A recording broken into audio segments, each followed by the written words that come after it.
Galates dans le Nouveau Testament, c'est après Matthieu, Marc, Luc, Jean, Actes, Romains, Corinthiens, Galates.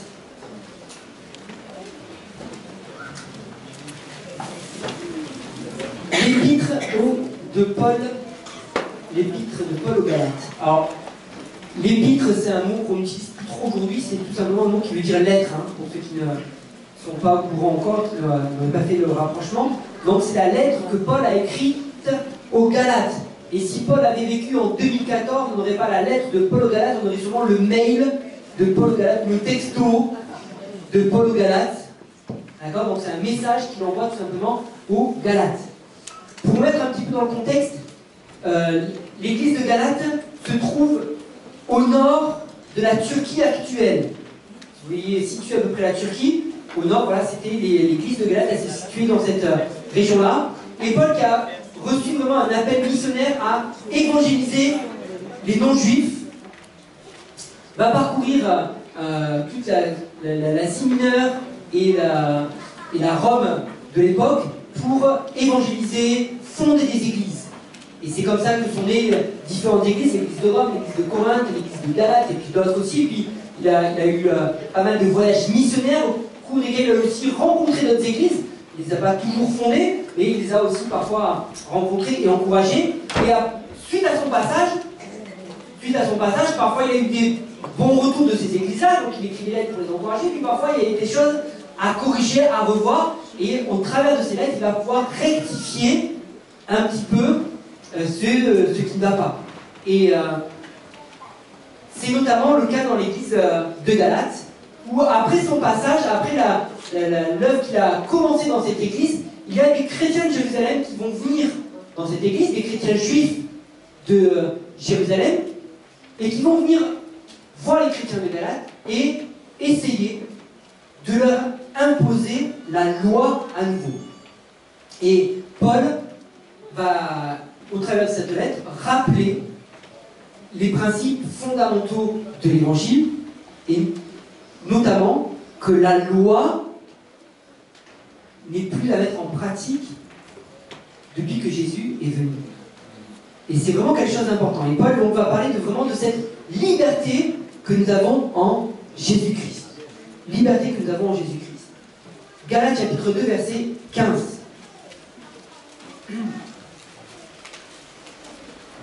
Paul est en train d'argumenter, et il va argumenter à partir de ce verset 15 et jusqu'à la fin du chapitre 6. Je vous invite d'ailleurs à relire ce livre de Galates. Ça ne prend pas beaucoup de temps. Dans la semaine, vous faites ça tranquillement et reméditez ce livre qui est vraiment quelque chose d'important pour notre vie qu'en train d'enseigner Galates. Les chrétiens juifs de Jérusalem venaient en Galates et leur disaient, mais le plus important, c'est d'abord de mettre en pratique la loi.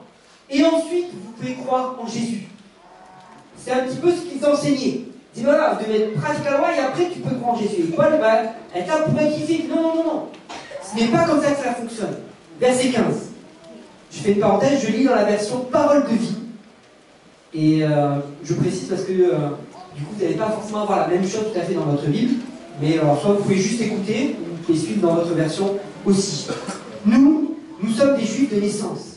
Nous n'appartenons pas à d'autres peuples qui ignorent la loi de Dieu. Pourtant, nous le savons, les êtres humains ne sont pas rendus justes parce qu'ils obéissent à la loi de Moïse, mais seulement parce qu'ils croient en Jésus-Christ. Et nous aussi, nous avons cru au Christ Jésus pour être reconnus comme justes. Nous avons été reconnus comme justes en croyant au Christ et non pas en obéissant à la loi. Non, personne ne sera juste aux yeux de Dieu en obéissant à la loi. Nous cherchons à être reconnus comme justes grâce au Christ. Mais si on nous trouve pécheurs, nous aussi, qu'est-ce que cela veut dire? Que le Christ est au service du péché? Sûrement pas. En effet, si je retourne à la loi que j'ai abandonnée, je me condamne moi-même. Moi, c'est à cause de la loi que j'ai cessé de vivre pour la loi. Tout ceci est arrivé afin que je vive pour Dieu avec le Christ. Je suis mort sur la croix. Je vis, mais ce n'est plus moi qui vis, c'est le Christ qui vit en moi. Maintenant, ma vie humaine, je la vis en croyant au Fils de Dieu qui m'a aimé et qui a donné sa vie pour moi. Je ne veux pas rendre inutile ce don de Dieu. En effet, si c'est la loi qui rend juste, le Christ est mort pour rien. Donc Paul introduit un petit peu son argumentation en disant « Je suis juif. Pendant une grande partie de ma vie, j'ai pratiqué la loi. Et je me suis efforcé de pratiquer la loi. Et aujourd'hui, avec le recul, j'en arrive à cette conclusion que la loi ne peut pas rendre un homme juste. La loi ne peut pas rendre un homme juste. Et dans d'autres épîtres, parce que d'autres chrétiens vont être confrontés en ce début du christianisme, plusieurs chrétiens vont être confrontés à ce dilemme. Doit-on pratiquer la loi? On connaît Jésus, mais doit-on pratiquer la loi? Je vous rappelle, entre parenthèses, que la Bible telle que nous la connaissons n'existe pas encore au temps de Paul. D'accord? Puisqu'il n'a même pas encore écrit toutes ses épîtres, il n'a pas encore écrit toutes les lettres n'ont pas encore été rassemblées, les évangiles n'ont pas encore été écrits. Donc, les chrétiens, les premiers chrétiens, le seul qu'ils ont comme référence, c'est l'Ancien Testament. Et forcément, ils sont en dilemme, sachant est-ce qu'on doit ou pas mettre en pratique cette loi de l'Ancien Testament. Sachant que des chrétiens juifs, venus du judaïsme, viennent aussi pour leur dire il faut mettre en pratique la loi. Et Paul vient pour dire non, non, non, j'ai pratiqué la loi pendant des années. Et dans d'autres épîtres, il dira que la seule chose qu'il a apprise avec la loi, c'est à pécher. Il dit la loi m'a conduit une seule chose, c'est à être un pécheur. Parce que je ne peux pas, par moi-même, mettre en pratique toute la loi. Quand on parle de la loi, on pense souvent aux 10 commandements. Mais si vous lisez tout le Lévitique et que vous les comptez, il y a plus de 600 commandements à respecter dans la loi. Plus de 600 commandements. Et Paul est en train de dire clairement que ceux qui essayent de mettre en pratique la loi, ils deviennent esclaves de la loi, tellement qu'il y a de choses à mettre en pratique. Et aujourd'hui encore, les Juifs sont vraiment esclaves de cette loi-là. Et c'est quasiment impossible de respecter la loi entière. D'ailleurs, si vous discutez un jour avec un Juif pratiquant, il vous dira qu'il ne respecte pas la loi qui est écrite dans la Bible, mais il respecte le Talmud. Le Talmud, c'est quoi? Ce sont des commentaires de rabbins qui ont expliqué comment mettre en pratique la loi. Ou comment, moi c'est mon analyse personnelle quand je discute avec eux, comment réussir à détourner la loi sans vraiment la détourner. Comment s'arranger avec la loi pour réussir à faire tellement ce qu'on a un peu envie, même quand la loi l'interdit, mais réussir à le faire sans être pris en faute. J'ai discuté avec le dentiste de mon épouse qui est un juif pratiquant du coup, et on parlait de choses là, à chaque fois qu'on se rencontre on parle toujours de la Bible, et c'est toujours incroyable la vision qu'ils ont de la Bible au final. Pour eux la Bible est finalement un livre avec lequel il faut quand même prendre du recul, il ne faut pas forcément tout prendre comme ça parce que le Talmud a déjà tout expliqué. Et le Talmud c'est la loi de la loi. Et le Talmud rajoute des lois que la loi elle-même n'a pas émises, mais pour être sûr de ne pas enfreindre la loi, ou pour expliquer comment, etc.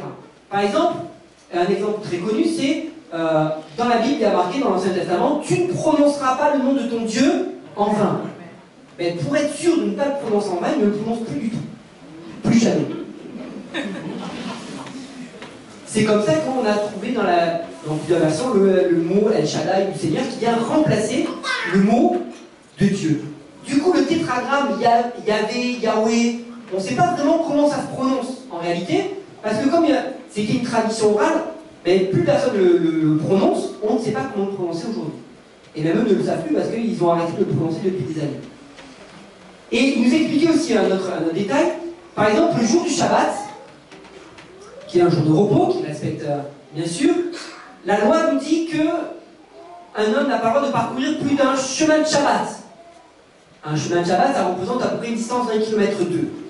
D'accord? Donc, entre deux maisons, si deux maisons sont éloignées de plus de 1,2 km, tu n'as pas le droit d'aller rendre visite à ta famille si elle est éloignée de plus d'1,2 km entre la distance entre deux maisons. D'accord? Donc ça, c'est ce que la loi dit.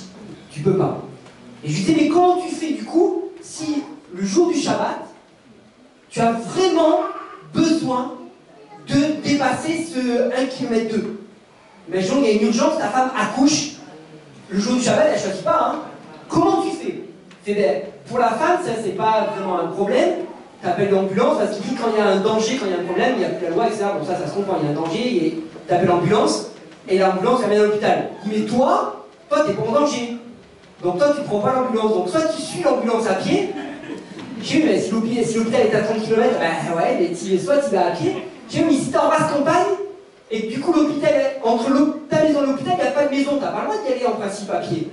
Puisqu'il n'y a pas de maison qui sépare. Là, il me dit, non mais, il y a une astuce quand même. J'ai dit, comment ça, il y a une astuce? Il me dit, mais, tu prends une boîte dans laquelle tu mets du pain, et un œuf dur par exemple, et tu le places à 1 km 2. Puis tu prends une autre boîte que tu places tous les 1 km 2. Et en fait, ça fait une sorte de relais. C'est-à-dire que c'est un peu un bout de ta maison qu'il y a là. Donc ça fait qu'au bout d'1 km 2, tu as le droit de repartir encore pour 1 km 2. Et je me suis dit, mais... Je fais, mais... Et en fait, pour toutes les lois, ils ont des astuces. Comme ça, pour réussir finalement à faire sans faire. Donc, par exemple, dans la Bible également, il y a marqué que tu ne porteras pas de vêtements tissés avec 2 fils différents. Qui porte que du 100% coton ce matin? Non? Attention, vous êtes hors la loi.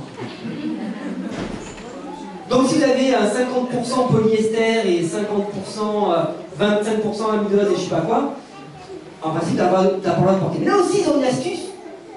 Au final, parce qu'aujourd'hui, dans le commerce, quand même, c'est compliqué de trouver des trucs 100% coton.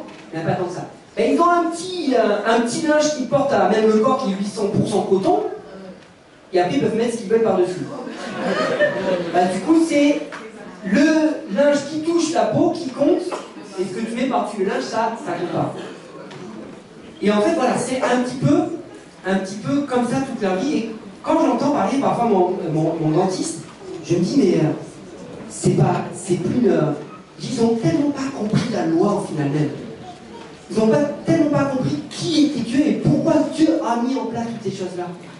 Au point de vouloir constamment détourner. Ils sont devenus et ils sont esclaves de la loi. Mais Jésus, déjà à l'époque, on s'aperçoit que Jésus, déjà à l'époque, leur reprochait la même chose. Rappelez-vous, à un moment donné, Jésus va reprocher aux pharisiens de... Si tu as mis de l'argent de côté et que tes parents ont besoin, tu as le droit de ne pas les aider si cet argent, tu dis qu'il est consacré pour le trésor. Et Jésus va leur dire, mais honte sur vous. Vos parents sont dans le besoin, mais vous dites, cet argent est consacré pour le trésor, donc je ne peux pas t'aider. Mais c'est quoi le plus important? Et vous n'avez pas compris que, avant tout, c'est le servir son prochain qui est important. Et venir au secours de son prochain. Et déjà Jésus, à son époque, leur reprochait cet esclavage par rapport à la loi. Alors vous allez me dire, oui, non, mais nous, c'est bon, on a compris, on ne pratique pas la loi. Quoique parfois on se dit, mais pourquoi on pratique certaines choses de la loi et on n'en pratique pas d'autres? Certains ont l'impression, parfois, qu'on pratique un petit peu la loi. Et d'autres choses, on les prend pas. Et souvent, l'argument par rapport à ça, c'est par rapport justement à la dîme et les offrandes. Et oui, non, mais si on pratique la dîme qui est dans la loi, on devrait pratiquer le reste. Alors je sais que je l'ai déjà expliqué, mais comme il y a parfois des personnes qui n'ont pas forcément été là quand je l'avais expliqué, j'aimerais juste rappeler que la dîme n'a pas été instaurée au moment de la loi. Abraham pratiquait déjà la dîme. Et Abraham, c'est 400 ans avant la loi de Moïse. Donc c'est bien avant. Et le principe de prendre de ses biens pour l'offrir à Dieu, on le voit déjà des Abel, des Caïn. Donc c'est pas un principe qui a été instauré par la loi de Moïse. Donc l'argument, si moi je ne pratique pas la dîme parce que c'est dans la loi et qu'on ne doit plus pratiquer la loi, ce n'est pas un bon argument puisque la dîme et les offrandes ne viennent pas de la loi de Moïse. C'est pas quelque chose qui a été instauré par la loi de Moïse. Donc c'est complètement différent. Et là notamment, les Juifs qui venaient, les chrétiens juifs qui venaient de Jérusalem pour apporter cette loi aux Galates leur disaient, mais vous devez vous faire circoncire. Vous devez vous faire circoncire. Et Paul leur dit, mais si vous vous faites circoncire, alors vous devez pratiquer toute la loi. Tu ne peux pas choisir ce que tu veux pratiquer dans la loi. Tu dois tout pratiquer. Tu en pratiques un, tu dois tout pratiquer. Et au-delà de ça, ce que Paul va vraiment expliquer, c'est dire, mais tu auras beau pratiquer toute la loi, c'est pas ça qui te rend juste aux yeux de Dieu. Et Paul est en train de dire, mais il n'y a que Jésus qui peut te rendre juste. Il n'y a que Jésus qui peut te rendre juste. C'est pas la pratique, c'est pas une tradition, c'est pas une loi que tu t'imposes qui va te rendre juste aux yeux de Dieu. Seul Jésus peut te rendre juste. et peut te justifier. Alors, certains se disent, non mais ça on l'avait déjà compris, il n'y a pas de problème. Sauf que nous, en tant que chrétiens, on arrive à se rajouter des lois aussi. C'est facile de pointer du doigt les juifs qui ont créé le Talmud et qui se rajoutent des lois aux lois, mais nous aussi, en tant que chrétiens, on se rajoute parfois des lois. Et on se dit, voilà, un bon chrétien, il doit être au moins 4 fois dans la semaine à l'église. Et il doit lire au moins 5 chapitres par jour de sa Bible, sinon c'est pas un bon chrétien. Et il doit passer 3 heures dans la prière, sinon t'es vraiment pas un bon chrétien. Et on se met des lois comme ça.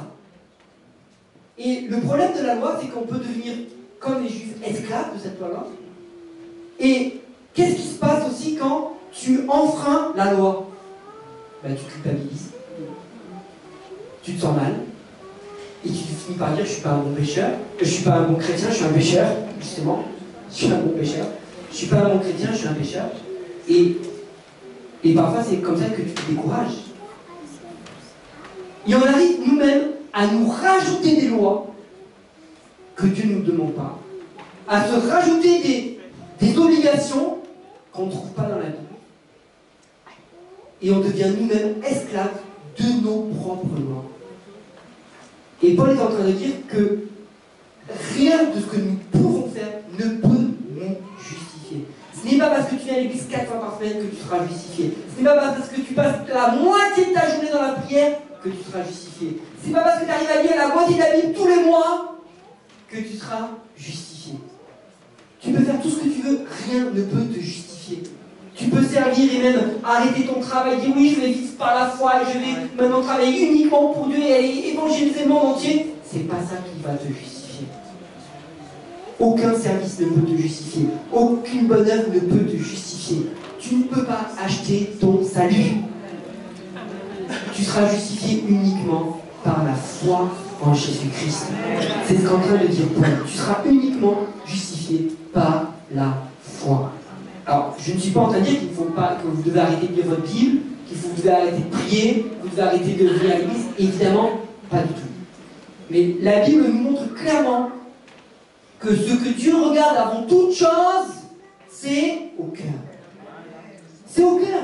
Et donc, si tu te poses une nombre de lois pensant devenir agréable à Dieu parce que tu as jeûné 4 fois dans la semaine, parce que tous les mois tu donnes la moitié de ton salaire, Dieu doit être content de moi. Dieu n'est pas content de toi. Parce que tu es en train de t'imposer des règles que lui ne t'a pas imposées. Et ce qui fait la différence, c'est le cœur avec lequel tu vas le faire. C'est ce qui fait toute la différence. D'accord? Et pour reprendre l'exemple d'Abel et Caïn, de Caïn et Abel, excusez-moi, d'Abel et Caïn, les deux, ils ont apporté un sacrifice. Les deux ont apporté quelque chose qui leur a coûté. Abel, c'était quand même une partie de son troupeau. Caïn, c'était une partie de sa récolte. Pourtant, un est agréé, l'autre non. Parce que c'est le cœur qui fait la différence. Et aujourd'hui, c'est la même chose. De deux personnes qui font le même service, un peut être agréé, l'autre non. De deux personnes qui passent 4 heures dans la prière, un, Dieu peut l'écouter, l'autre non. D'accord? Et ce que je suis en train de dire, c'est que oui, c'est bon de lire la Bible, évidemment. Oui, c'est bon de prier, évidemment. Oui, c'est bon de venir à l'église, évidemment. Évidemment.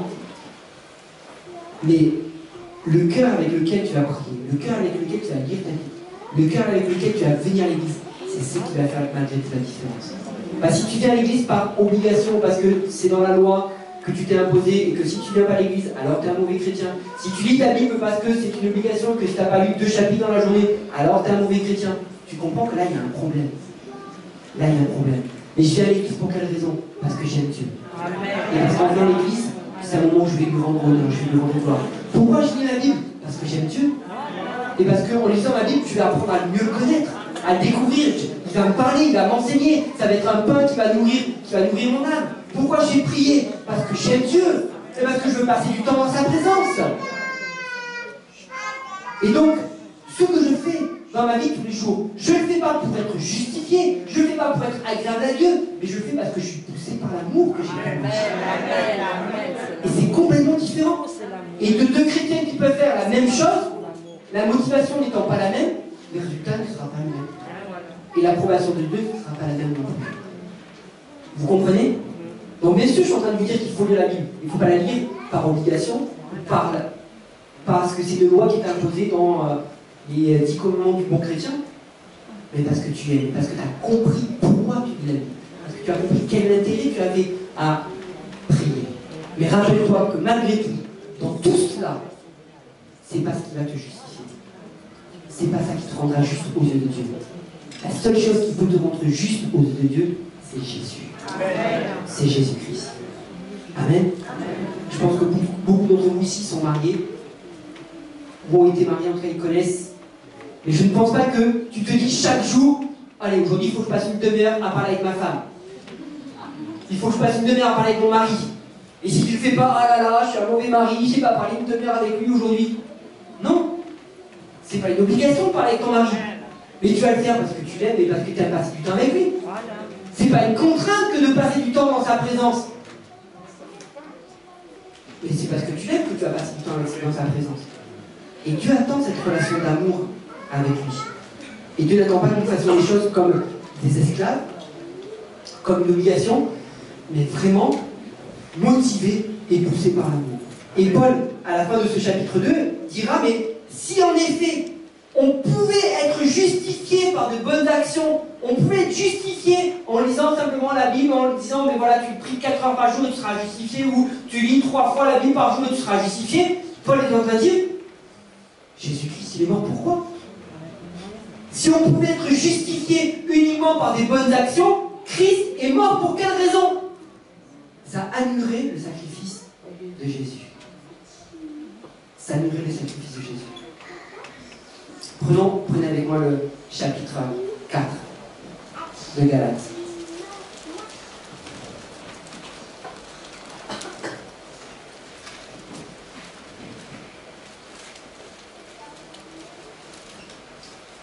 Chapitre 4, verset 21.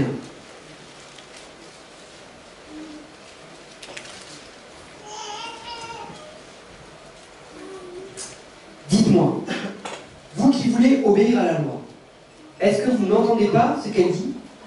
Voici ce qu'elle dit. Abraham a eu 2 fils, un avec Agar, qui était une esclave, un avec Sarah, qui était une femme libre. Le fils de l'esclave est né selon la volonté de l'homme et d'une femme. Mais le fils de la femme libre est né à cause de la promesse de Dieu. Cette histoire a encore un autre sens. Les femmes sont comme les 2 alliances.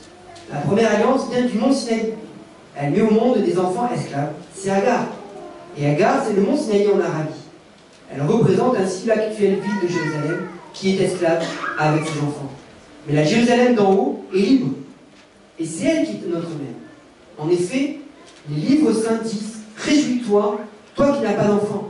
Pousse des cris de joie, toi qui n'as pas connu les douleurs de l'accouchement. Oui, la femme abandonnée aura plus d'enfants que la femme qui a un mari.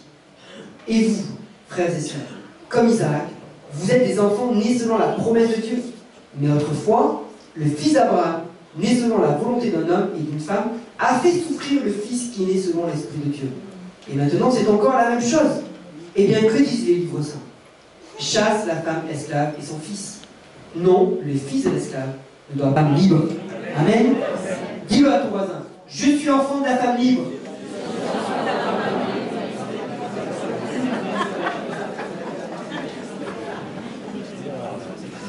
Abraham a donc eu 2 fils, Ismaël, fils d'Agar, et Isaac, fils de Sarah. Et à un moment donné, les 2 enfants ont grandi un moment ensemble, et Ismaël a commencé à chercher des noises à Isaac. Il a commencé à l'embêter gravement. Et Sarah voit ça, et elle n'est pas contente. Elle dit, mais c'est pas possible, tu ne peux pas laisser le fils de cet esclave embêter mon fils. Et je vois les choses venir, ce fils-là ne doit pas hériter avec mon fils.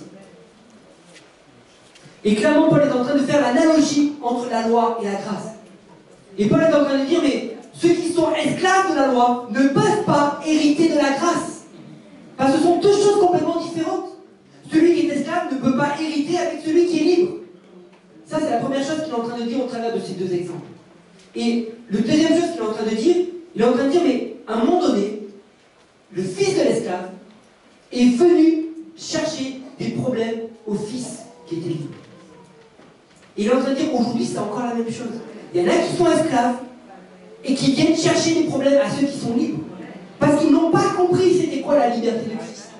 Et je suis persuadé que vous avez déjà rencontré des chrétiens comme ça, malheureusement, qui eux-mêmes vivent en tant qu'esclaves, sous une loi qui se sont imposées, sous cette loi de tu dois prier 4 fois par jour, tu dois lire 32 chapitres, tu dois aller 4 fois dans l'église, si tu ne sers pas, si tu fais au moins 4 services dans l'église, alors tu n'es pas un bon chrétien. Et ces gens qui sont esclaves de leur propre loi viennent parfois imposer cette loi aux gens qui sont libres.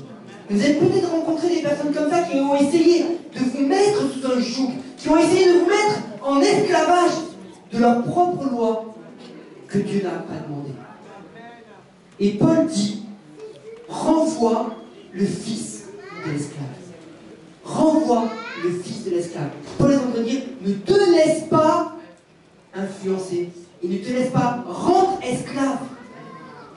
Sinon, ça viendrait annuler le sacrifice de Jésus. Sinon, Jésus serait mort pour rien. Paul est en train de dire, tu as été rendu libre. Tu es né de la femme libre. Reste libre. Reste libre. Fais les choses par amour, pas par obligation. Fais les choses avec ce cœur rempli d'amour, pas par esclavage. Jésus est mort pour te rendre libre. Alors évidemment, cette liberté n'est pas là pour faire n'importe quoi non plus. D'accord, on peut dire, ah, je suis libre, je fais ce que je veux, comme je veux, quand je veux. Non, ça c'est la définition de la liberté selon la société actuelle. Quand on regarde la société autour de nous, on se dit, mais quelle liberté, entre guillemets. Parce que j'ai pas l'impression que ce soit si libre que ça en réalité. Et quand on voit ce qu'ils font et dans quelle dépravation le monde court, c'est pas il avance, il court vers la dépravation, que ce soit morale, sexuelle, vestimentaire, bref, dans tous les sens. On se dit, mais jusqu'où ira-t-on parfois?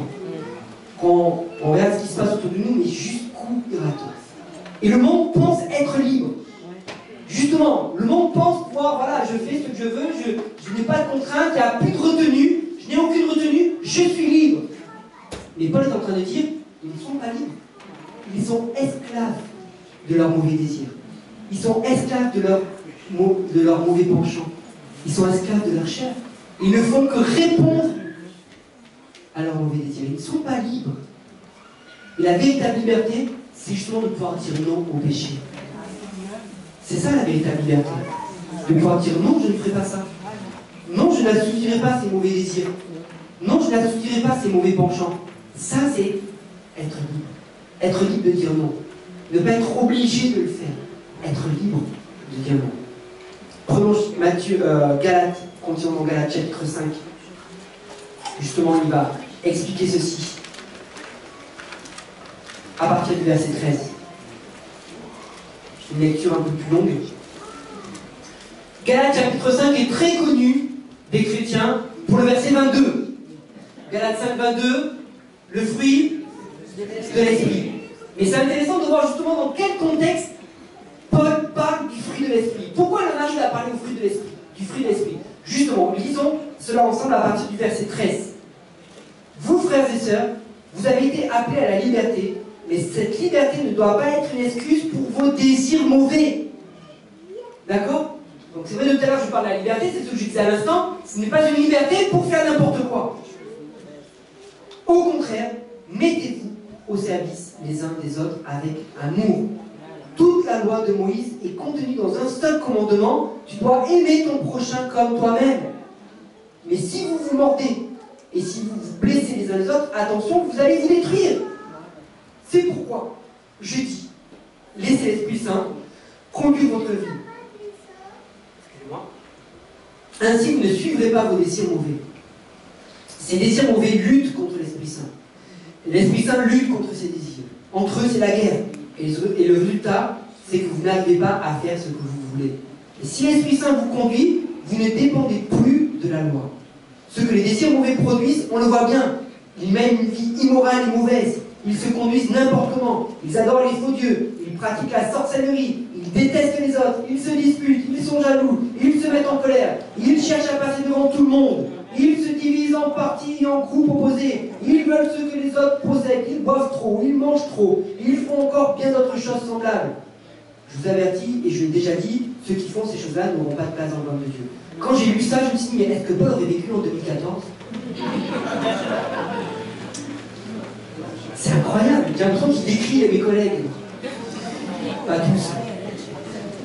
Mais on s'aperçoit que finalement, le monde sans Dieu est le même aujourd'hui, il y a 2000 ans, il y a 15 000 ans, que le monde sans Dieu est voué à la destruction. Il se détruit lui-même, ils sont jaloux, ils se font la guerre, ils sont envieux, ils se haïssent. Regardons autour de nous le nombre de personnes qui sont capables de haïr quelqu'un d'autre. C'est incroyable. C'est pas juste je lui parle pas, c'est je le hais. Et ça, c'est le reflet d'un monde sans Dieu. Ils se disent libres. Libres. C'est ça la liberté?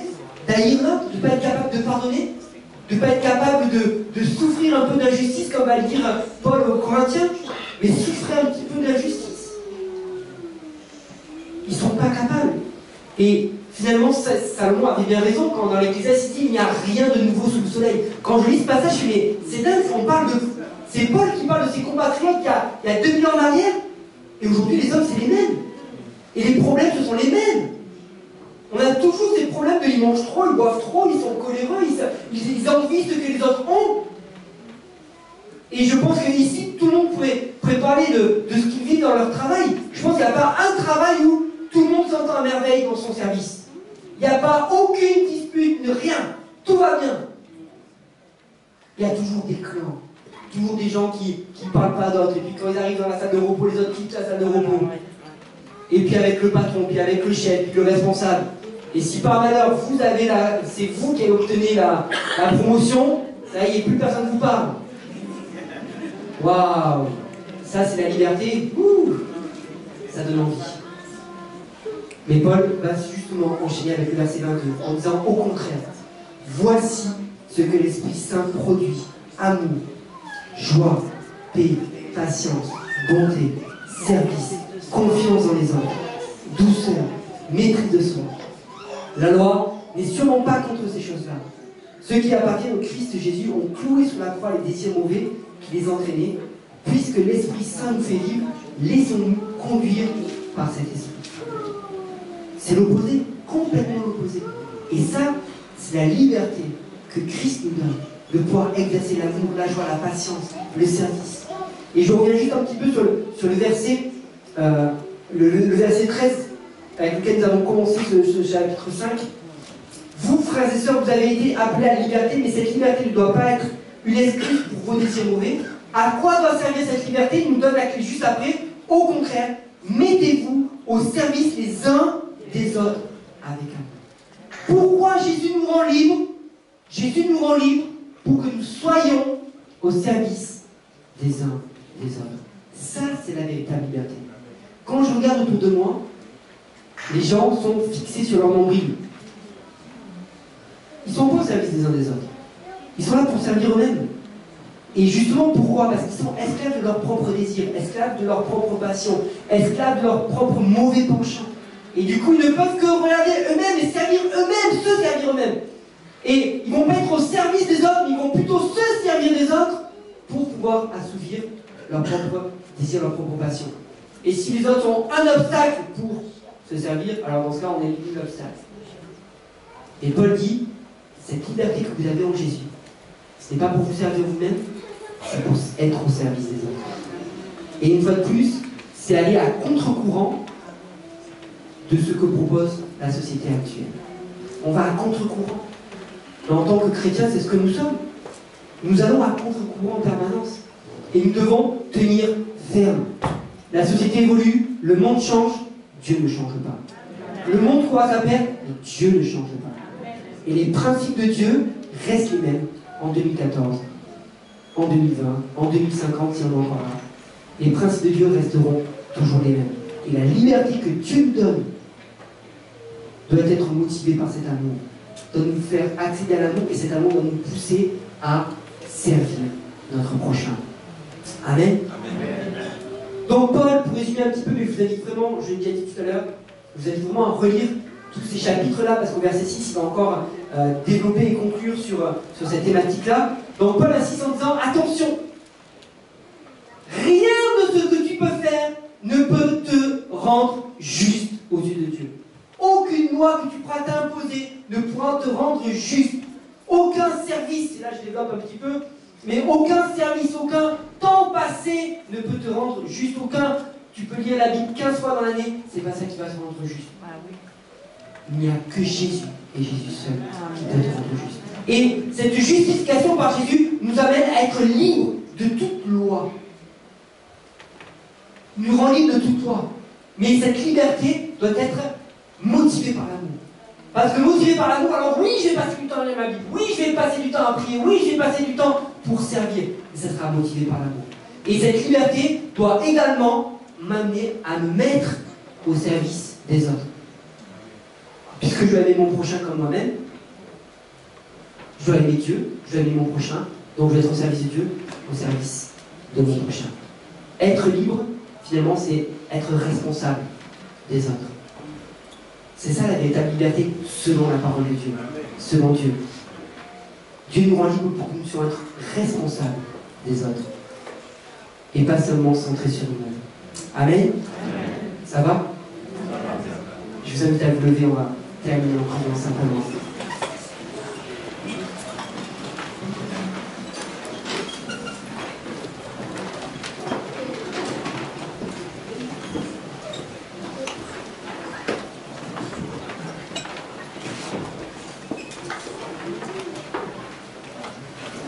Seigneur, nous voulons te remercier pour la liberté que nous avons en Jésus-Christ. Une liberté tellement extraordinaire, tellement chère à notre cœur, que nous ne voudrions pas annuler le sacrifice de Jésus en nous imposant des lois et en nous mettant sous un nouveau joug d'esclavage. Et nous avons compris ce matin que seul ton Fils peut nous justifier et que nous serons rendus justes à tes yeux uniquement par la foi en Jésus-Christ. Merci pour cette liberté que tu nous donnes. Nous sommes nés de la femme libre et nous voulons rester libres. Nous voulons rester libres ce matin, libres d'aimer, libres de servir, libres de regarder autour de nous pour venir en aide et secourir notre prochain. C'est cette liberté-là que nous voulons vivre au quotidien, dans le nom de Jésus. Amen.